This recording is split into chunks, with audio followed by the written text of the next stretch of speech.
नमस्कार दोस्तों, स्वागत है आपका मेरे चैनल पर। आज के वीडियो में हम बात करेंगे संकट चतुर्थी व्रत के महत्व, पूजा विधि और इससे जुड़ी पौराणिक कथाओं के बारे में। संकट चतुर्थी व्रत हर महीने भगवान गणेश को समर्पित एक विशेष व्रत होता है जो हमारे जीवन के संकटों को दूर करने के लिए किया जाता है।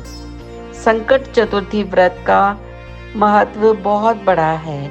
इसे विनायक चतुर्थी और संकष्टी चतुर्थी के नाम से भी जाना जाता है।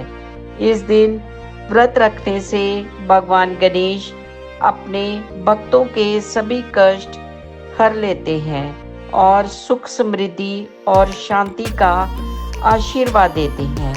खास तौर पर महिलाएं अपने परिवार की सुख समृद्धि के लिए ये व्रत करती हैं।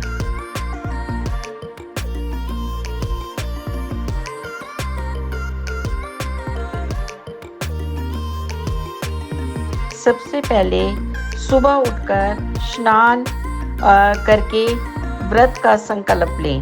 फिर एक साफ स्थान पर गणपति जी की मूर्ति स्थापित करें। रोली, अक्षर, चंदन और पुष्प अर्पित करें। भगवान गणेश को दुर्वा अर्पित करें। मोदक या लड्डू का भोग लगाएं क्योंकि ये उनका प्रिय भोजन है। रात को चंद्रोदय के बाद चंद्रमा को अर्घ्य देकर व्रत पूरा करें। दूध, पानी और शहद मिलाकर चंद्रमा को अर्पित करें। भगवान गणेश से परिवार की सुख, शांति और समृद्धि की कामना करें।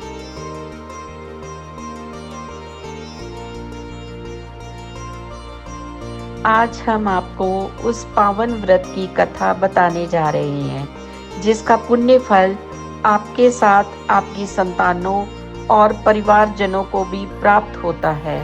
तो चलिए शुरू करते हैं। सतयुग की बात है। राजा हरिश्चंद्र के नगर में पूरी प्रजा सुखपूर्वक निवास करती थी। वहां पर ऋषि शर्मा नामक एक ब्राह्मण अपनी धर्मपत्नी और पुत्र के साथ निवास करते थे। जब उनका पुत्र छोटा होता है तभी उस ब्राह्मण की मृत्यु हो जाती है और उनकी पत्नी अपने पुत्र का पालन पोषण करने लगती है। ब्राह्मणी भगवान गणेश की परम भक्त थी, इसलिए वह हर संकट चौथ पर व्रत रखती थी और गणपति जी की पूजा अर्चना करती थी। एक दिन उनका पुत्र पूजन स्थल पर पहुंच जाता है और वहां पर रखी भगवान गणेश जी की प्रतिमा को खिलौना समझकर खेलने लगता है।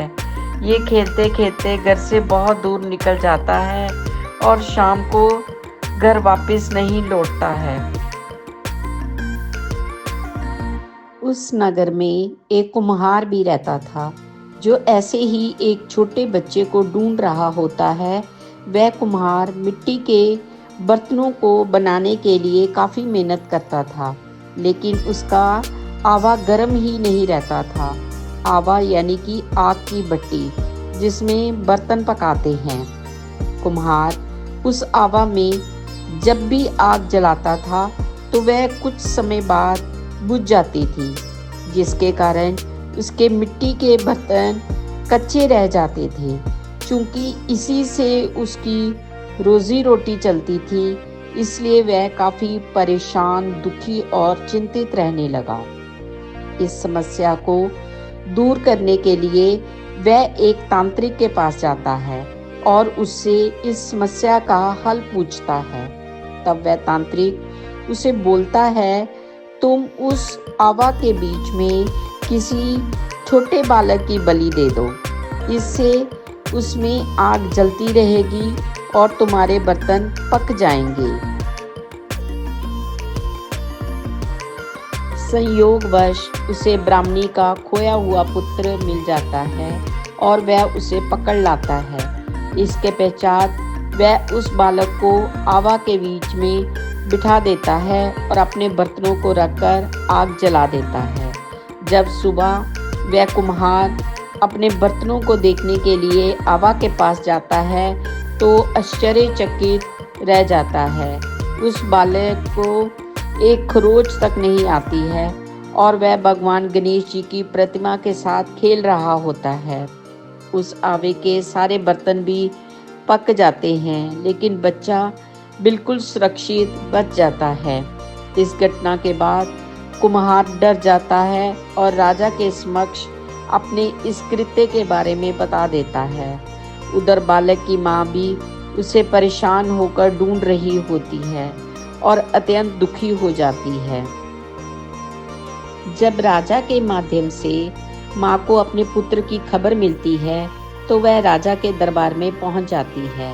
राजा उससे पूछते हैं कि तुम्हारा बच्चा किस प्रकार सुरक्षित बच गया।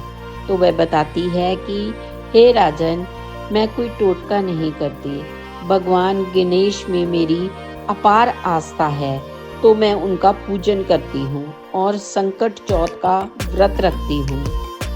तब लोगों को इस व्रत की महिमा समझ में आ जाती है और तभी से महिलाएं अपने संतान और परिवार के सौभाग्य और लंबी आयु के लिए इस व्रत को करने लगती हैं।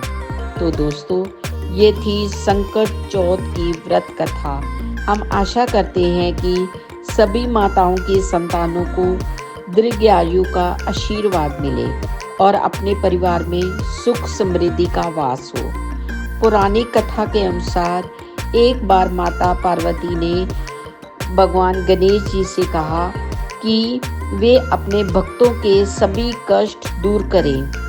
तभी से भगवान गणेश को संकट मोचक कहा जाने लगा।